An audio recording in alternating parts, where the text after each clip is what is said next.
নমস্কার, আমি অ্যাস্ট্রোলজি এবং বাস্তু চ্যানেলে আপনাদের সবাইকে স্বাগত। তো পঞ্চ মহাপুরুষ যোগ নিয়ে আলোচনা চলছে। আগের ভিডিওতে বলেছিলাম যে পঞ্চ মহাপুরুষ যোগ 5 প্রকারের। রুচক মহাপুরুষ যোগ, ভদ্র মহাপুরুষ যোগ, হংস মহাপুরুষ যোগ, মালব্য এবং শশ মহাপুরুষ যোগ। এই 5টি মহাপুরুষ যোগকে একত্রে পঞ্চ মহাপুরুষ যোগ বলা হয়। এর আগের ভিডিওতে রুচক মহাপুরুষ যোগ নিয়ে আলোচনা করেছি। রুচক মহাপুরুষ যোগ যে গ্রহটির কারণে হয়ে থাকে বা যে গ্রহটির রুচক মহাপুরুষ যোগ হওয়ার জন্য দায়ী সেই গ্রহটি হচ্ছে মঙ্গল গ্রহ।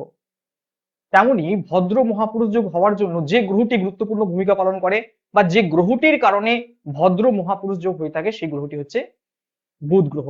তো জন্মকুণ্ডলিতে বুধ গ্রহ কোন পরিস্থিতিতে থাকলে, কোন স্থিতিতে অবস্থান করলে ভদ্র মহাপুরুষ যোগ হয়ে থাকে, এই যোগের শুভ ফল আপনি কি পেতে পারেন, এবং বিশেষ করে মেষ থেকে মীন এই যে 12টি লগ্ন রয়েছে, এই 12টি লগ্নের মধ্যে কোন কোন লগ্নের জাতক বা জাতিকারা এই ভদ্র মহাপুরুষ যোগের শুভ ফল পাবেন, কারা পাবেন না, সেই সম্পর্কিত বিষয় আলোচনা করবো। তাই শেষ পর্যন্ত অবশ্যই ভিডিওটি দেখতে হবে।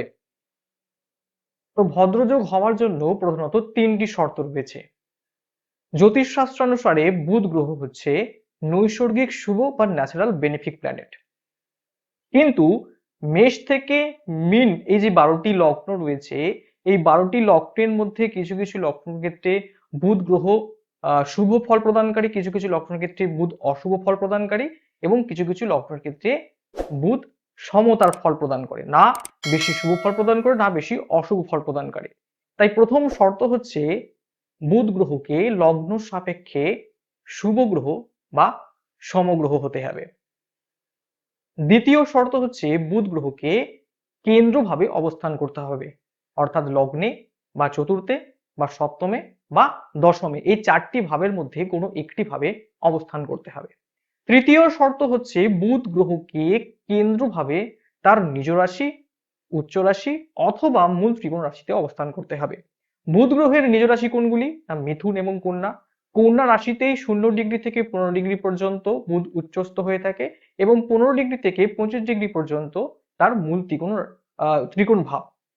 তো বুধ গ্রহ লগ্ন, চতুর্থ, সপ্তম এবং দশম, এই 4টি ভাবের মধ্যে কোনো একটি ভাবে অবস্থান করলেও সেই ভাবটিকে বুধের নিজ রাশি, উচ্চ রাশি বা মূল ত্রিকোণ রাশি হতে হবে। অর্থাৎ মিথুন এবং কন্যা এই দুটি রাশির মধ্যে কোনো একটি রাশি হতে হবে।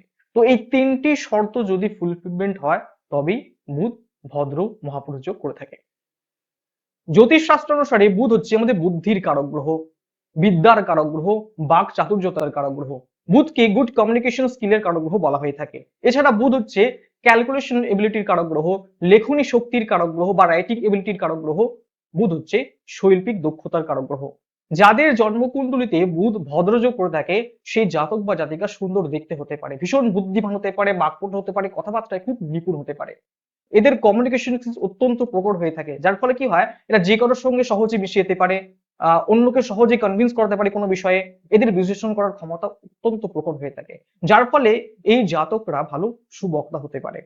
শিক্ষা দীক্ষাতে উচ্চস্তর অবস্থা লাভ করে থাকেন, বিভিন্ন বিষয়ে জ্ঞান অর্জন করে থাকেন, উচ্চশিক্ষিত ব্যক্তি হতে পারে, প্রচুর পরিমাণে এদের মধ্যে আউট নলেজ থাকে, যার ফলে ভদ্রযোগের জন্মগত ব্যক্তিরা যদি জন্মকুণ্ডলী যদি ঠিকঠাক থাকে, এরা ভালো একজন টিচার হতে পারে।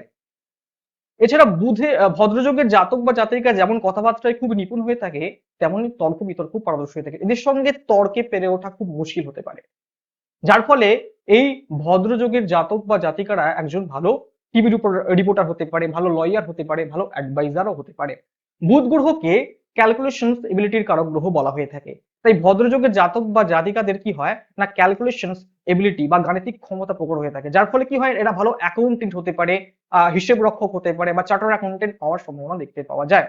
বুধ গ্রহকে রাইটিং এবিলিটি বা শৈল্পিক দক্ষতার কারক গ্রহ বলা হয়। তো এই ভদ্রযোগের জাতক বা জাতিকারা ভালো লিখতে পারে, কোনো বিষয়কে গুছিয়ে সুচিয়ে ভালো লিখতে পারে, ভালো লেখক হতে পারে।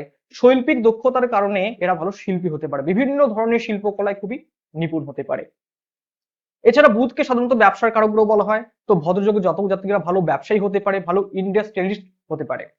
এরা জীবনের সমস্ত রকমের সুখ স্বাচ্ছন্দ্য খুশি লাভ করে থাকেন, জীবনে সুপ্রতিষ্ঠিত হতে পারেন, সমাজে প্রচুর মান সম্মান খ্যাতি অর্জন করে থাকেন। তো এবার জানা প্রয়োজন যে 12টি লগ্নের মধ্যে কোন কোন লগ্নের জাতক বা জাতিকারা ভদ্রযোগের সুফল পাবেন। মিথুন, কন্যা, মীন এবং ধনু, এই 4টি লগ্নের জাতক বা জাতিকারা ভদ্র যোগের শুভ ফল পাবেন, পরিপূর্ণ শুভ ফল পাবেন। তবে বাকি যে লগ্ন রয়েছে অর্থাৎ মেষ, বৃষ, কর্কট, সিংহ, তুলা, বৃশ্চিক, মকর এবং কুম্ভ, এই লগ্নের জাতক বা জাতিকারা ভদ্র যোগের শুভ ফল পাবেন না, কারণ এই লগ্ন সাপেক্ষে ভদ্রযোগ হয়ই না, তাহলে পাওয়ার প্রশ্নই হয় না। যার ফলে কি হয় না, ভদ্রযোগের শুভ ফল পাওয়ার কোনো প্রশ্নই আসে না। যদি আপনাদের জন্মকুণ্ডলিতে ভদ্রযোগ থাকে অবশ্যই বিষয়গুলিকে মিলিয়ে নেবেন এবং কমেন্টের মাধ্যমে আপনাদের মতামতকে অবশ্যই জানাবেন। এরপর আলোচনা করব হংসযোগ নিয়ে। তবে নেক্সট ভিডিওতে, আজকে এই পর্যন্ত। সকলে ভালো থাকুন, সুস্থ থাকুন, নমস্কার।